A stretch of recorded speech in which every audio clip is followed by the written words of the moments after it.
people, the houses that we design. And then as an economic operator, I'm an employer. So I've employed architects, engineers, and fundis so that the houses that we design, we can translate them into livable spaces. So I operate in all those spheres of Mjengo. And then also part-time, I'm a philosopher. I reason things out and I say, this is not making sense. How about this?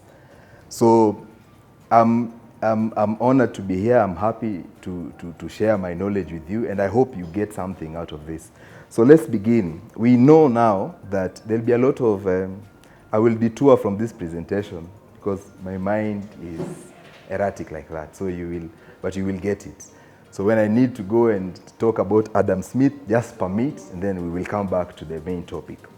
So the vision of my company, the ultimate vision of my company is to help people live the good life. Because that's what everyone wants. The person who even is a thief, the person who is a hustler, everybody just wants a good life. Even the guy who was built on riparian land, he just wants a good life at the end of the day. Even the guy in the slum, it's just for lack of choice, but everybody actually wants a good life. And so the tool that we are using is Mjengo, okay? Now, if we begin to understand Mjengo from the top, we will get lost. So we must understand it. The way you want to understand society, you start from the family, because the family is a unit of society. From a family, you can have a neighborhood, then you can have a clan, then you can have a nation. So let's understand Mjengo from a brick as a building block. So let's say the brick is the first unit that we are going to build a better society. Let's start with the brick. And now we have a problem. So what is the problem? And what problem are we trying to solve? So, number one, we don't have affordable housing. Number two, even those who have houses, they are drowning. Number three, the government which we have elected to represent us is saying these houses are affordable, but our pockets are telling us a different story. So it means nobody is actually getting this thing right. So my thought process is that why don't we go back to the brick and see what can we build out of the brick as a starting point, okay? So this problem, we will not dwell on this problem. Because the more we dwell on it, the more you see it as a problem, and therefore we'll get sucked into it. So, of course, everyone knows that we have a big challenge in terms of the way cities are growing, the way we have abandoned our homes in the village.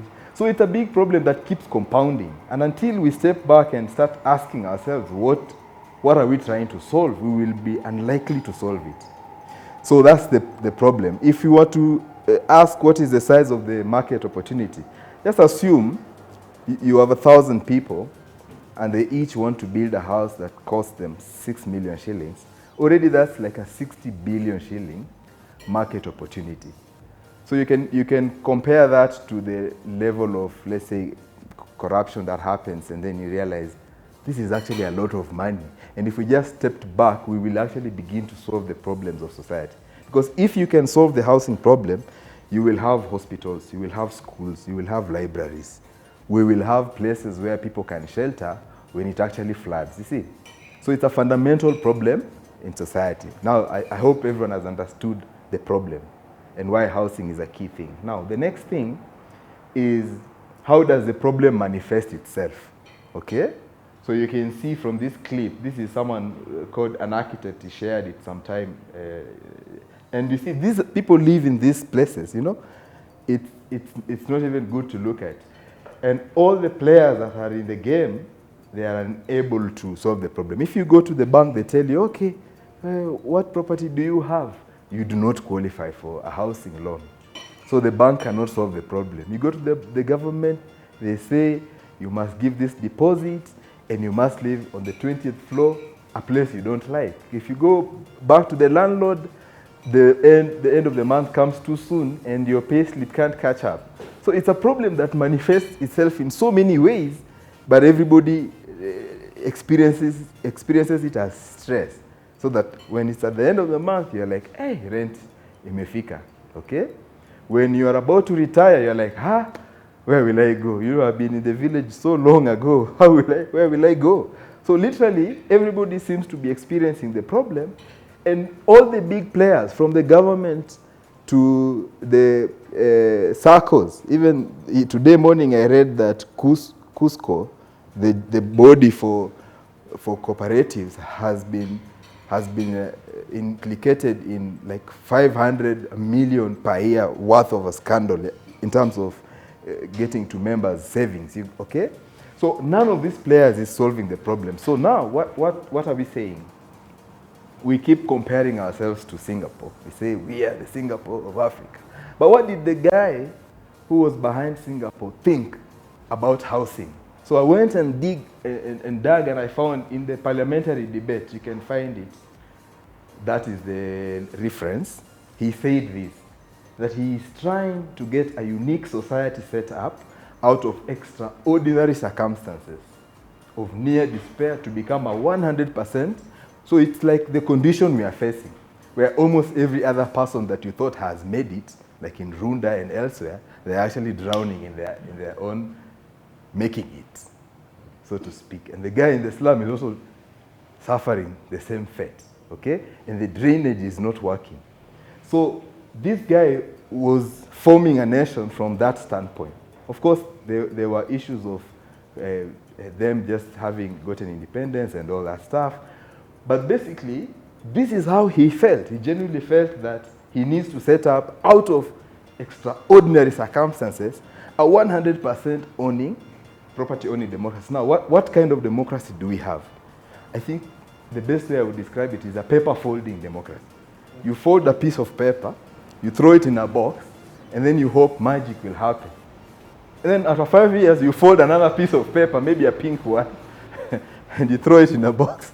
And then the guy who has many papers, but no solutions.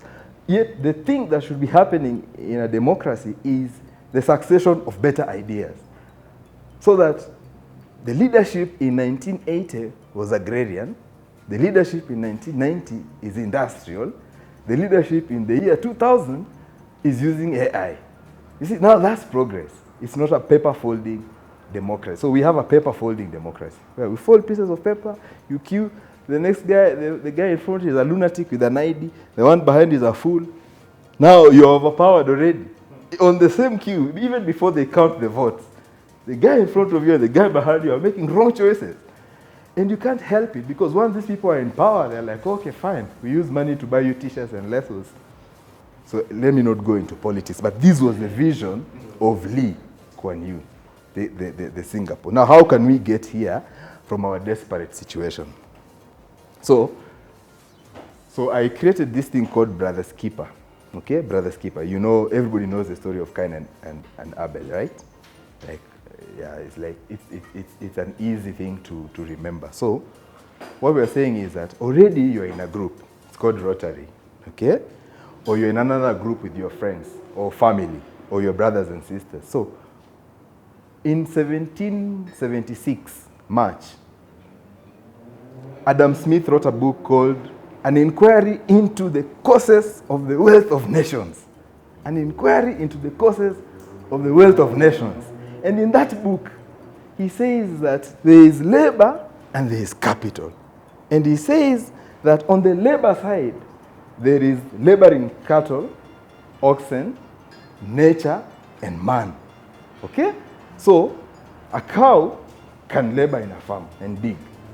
The result is that it's a farm that has been tilled. Nature can germinate seeds, okay? And you can, you know this managu. Everyone knows managu, eh? Managu doesn't need to be planted. It's everywhere. It's nature which labors to plant managu or to plant wild fruits. It's nature which labors. It's nature which labors to keep pigeons, wild pigeons, and you can hunt it. But when you hunt a pigeon or a rabbit, you're taking from the labor of someone else called nature. Okay? So nature labors, man labors, okay? But then some men organize this output of labor, and then they call it capital. Now, the way the world is set up is that everybody has forgotten about labor and work. We are all looking for a bank loan, a mortgage, a student's debt, okay? So that model of the world, when you go back to the foundational principles in the wealth of nations, the foundational principle is that labor is prior to capital. So that's where we should begin solving our problems. And think about it.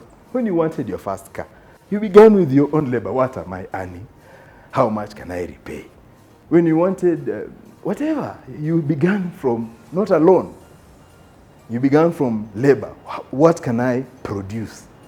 What can I produce? So that's where I want us to go. Because now brother's keeper means we are brothers, okay? How much are you? You're a teacher, you're a nurse, he's a farmer, you know, he's a Uber driver. How much? So there's that equation, that savings, okay? Investment comes from saving, okay? So if you have savings, then you can invest. And then you know the vicious cycle that if you do not have savings, then you fall into debt, then you fall deeper into a trap, you know? So brother's keeper simply means, in simple terms, is that we pool our resources together, okay? And we say, how much bricks can this buy? How much labor of other men can this procure?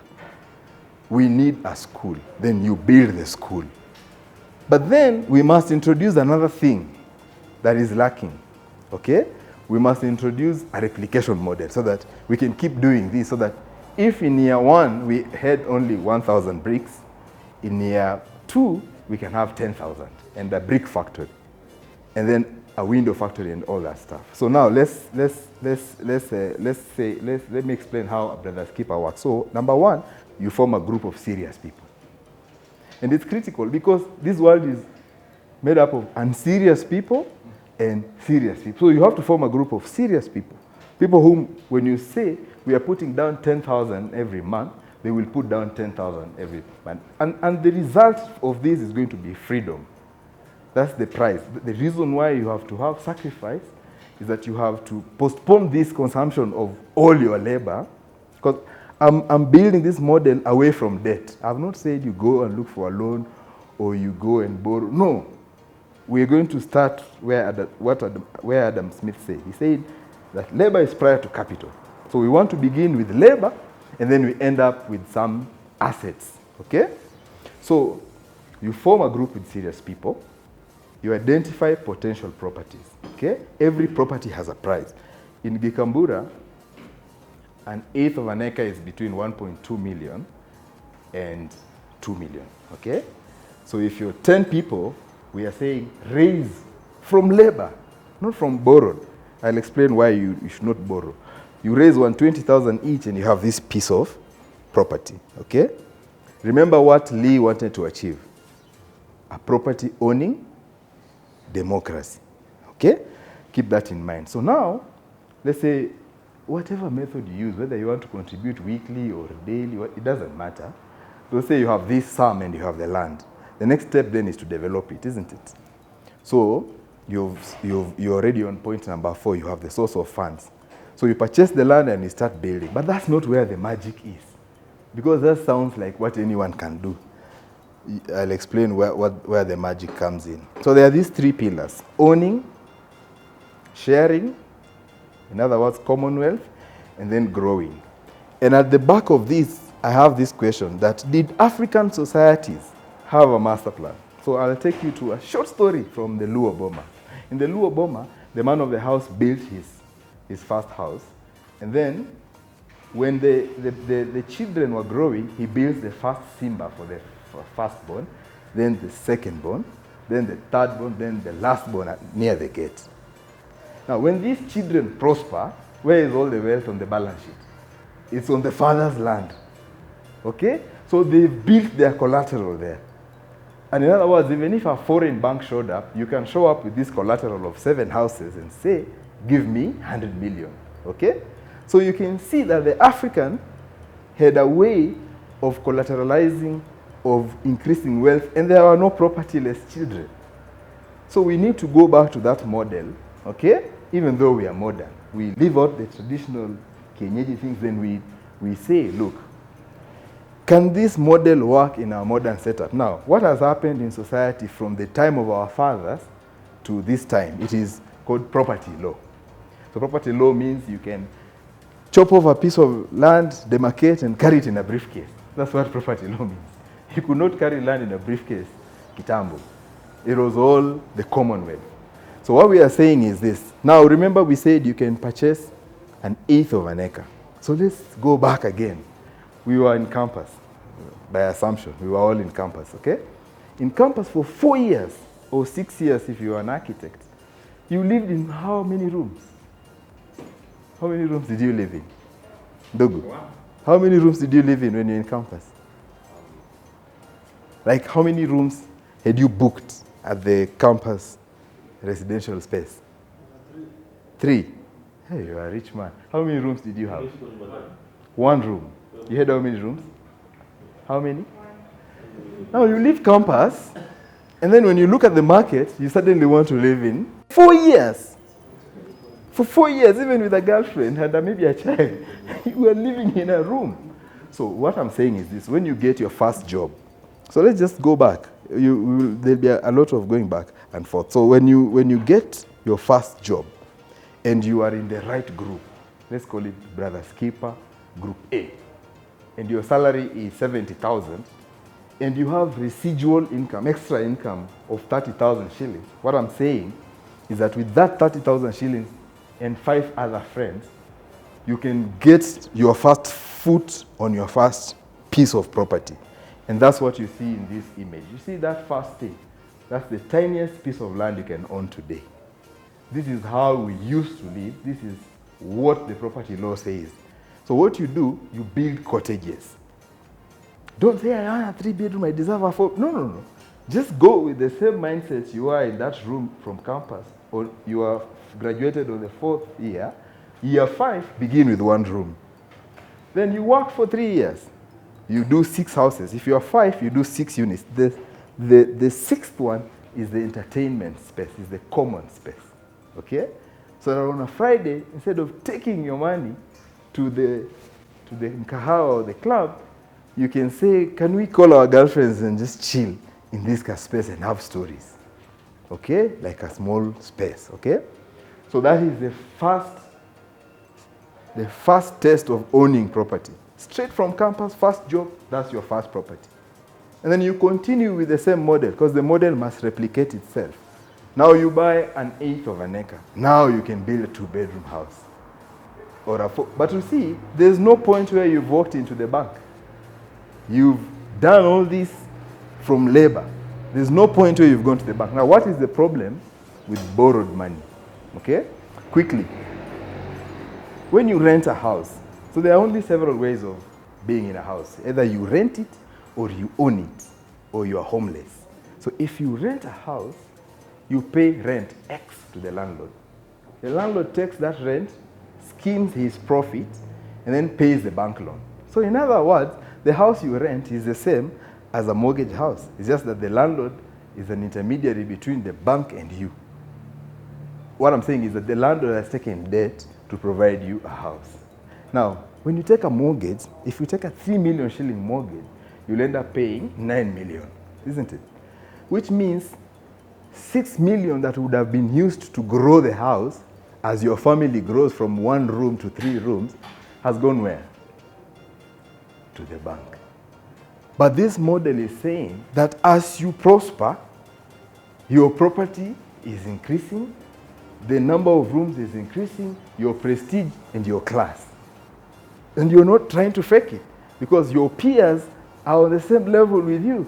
They are your brothers. There is no envy. There is no, you're just doing the rational thing. So this model can go on until you come to a point like this. Now, you see, the reason why we have problems is because we do not have a unit of measurement or a unit of growth. So we have the meter, isn't it, for the length. We have the kilogram for weight. We have, all those things, the Celsius for temperature, isn't it? But what do we have for planning? So now a guy wakes up and says, 30-story here is okay. Another one says there. So you see, it's because there is no unit of measurement. So I've created a new word. It's called an ecacracy. So we're saying that the unit of planning is an acre. And we're saying that an ecacracy has 10 units. So this is how it looks like. That's an example of an ecacracy. So this is 1 acre, let's say. The same 1.2 million that you buy land in Gikambura is enough to buy an acre in Bungoma or Mumias or Kilifi, okay? So we need to stop getting obsessed with this city anyway. So now, this is an ecacracy. Now, when you look at this, there are 8 circles, 8 squares. So if you have 8 brothers keepers, okay? It means in each of them are on that path, you will be having how many houses? 80 houses. 80 housing units. Whether they're 1 bedroom or what, it doesn't matter. So then we must create another chart, okay? So just based on the numbering system, okay? Based on the numbering system, we can logically say, okay, if we can put society on this path, we can create these things. So based on an acre, that would be an ecacracy. But you get the logic that when you get to 10, it's a decacracy. And so you begin to see that the idea of a property-owning democracy is actually viable. But you have to begin with the smallest planning unit. Okay? And basically what these people are doing, they are banking on themselves as opposed to maintaining their balance sheet inside a bank. Are you seeing? So what does it take to get here? What it takes is that after you form your first group of serious people, you must begin to rapidly save. And then we have to throw away some of the things that we love so much, like gypsum, mabati, and the fridge. Because you see, the debt system needed to create substitute products. So why did you break your pot? Let me ask that question. Why did you break the pot that keeps water cold in the house? It's because you are told a human being needs to drink very cold water.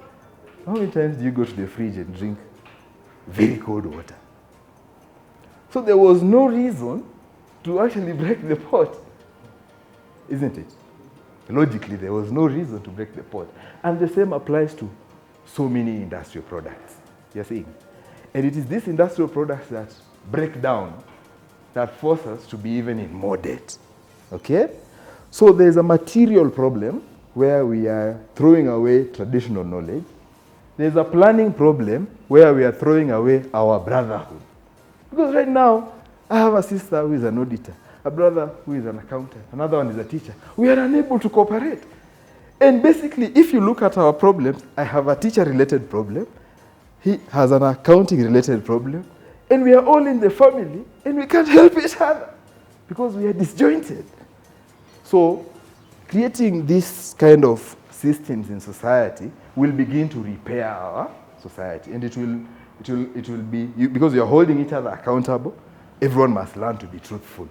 Because you're living in almost the same space, you have to have better friendships. Because how will I leave my house and have annoyed this guy? We are in the same boat, you get? And beneficial. Now, there is something called seeding. When you've already fulfilled your housing need, okay, in the ecacracy, you can seed the next one. So what I'm saying is, if you are contributing 10,000, don't stop, even when you have the house. Whatever now will come out of that extra, go and build a children's home, a home for the widow, a school, a kitchen, and then that's how we will become all prosperous. And so by the time you finish all these squares, everybody will be voting because I do not want thugs on my street. I do not want idlers. I want good drainage. I want systems that work. But the systems must begin with the first step.